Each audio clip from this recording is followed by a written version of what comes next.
नाजरीन, हकीम मोहम्मद बूटा अपने YouTube channel हकीम मोहम्मद बूटा से आपसे मुखातब है और आपको सलाम अर्ज़ करता है। क्या हाल है जनाब? ठीक ठाक हैं? अल्लाह ताला आपको ढेरों खुशियाँ नसीब फरमाए। अल्लाह ताला आपकी ज़िंदगी में रहमतें बरकतें भर दे। आमीन सुम्मा आमीन। नाजरीन, आज मैं बहुत ही एक प्यारी वीडियो लेकर आपके पास आया हूँ।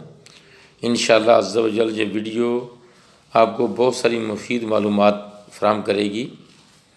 बहुत सारे आजकल जो मसाइल आ रहे हैं उनमें सबसे बड़ा मसला ये है कि ऑपरेशन से बच्चों का पैदा होना। इसका एक बहुत ज़्यादा जो सबब बन रहा है वो आपको इंशाअल्लाह इस वीडियो में बताएंगे।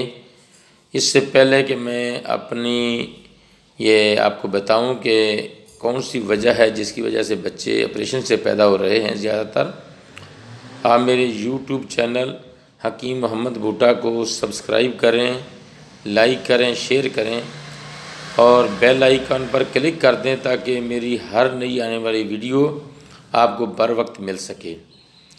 नाजरीन, मेरे चैनल को आप मेरी वीडियो को अपने दोस्तों में भी शेयर करें ताकि हर किसी का भला हो, हर किसी की खैर हो, सबको मालूमात मिल सकें। नाजरीन, चलते हैं अपने असल टॉपिक की तरफ। आज इंशाअल्लाह अज़्ज़ा व जल मैं आपको बताऊंगा कि आजकल जो बच्चे ऑपरेशन से हो रहे हैं ज़्यादातर इनकी क्या वजह है। नाजरीन, कूल्हे की हड्डी अमूमन फैली हुई और चौड़ी होती है।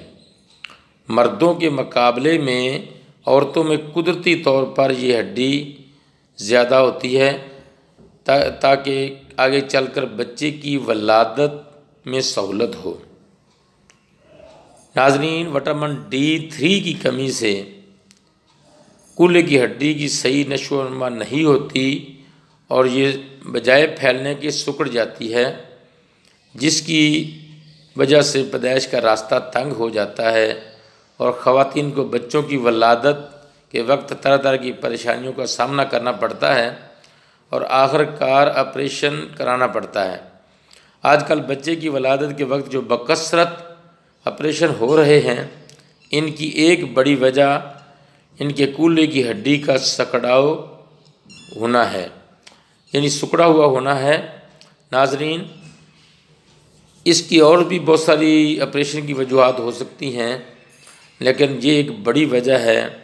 इसलिए हमें विटामिन D भी ग़िज़ा में इस्तेमाल करना चाहिए और इसका स्पेशल ख्याल रखना चाहिए ताकि हमारे बच्चों की वलादत में भी आसानी हो और हड्डियों की नशोनुमा भी सही तरीके से हो सके। मिलेंगे नई वीडियो के साथ। हकीम मोहम्मद बूटा, रमज़ान दवाखाना, मेन रोड, कासिम बिल्ला, मुल्तान, पाकिस्तान। अल्लाह हाफिज़।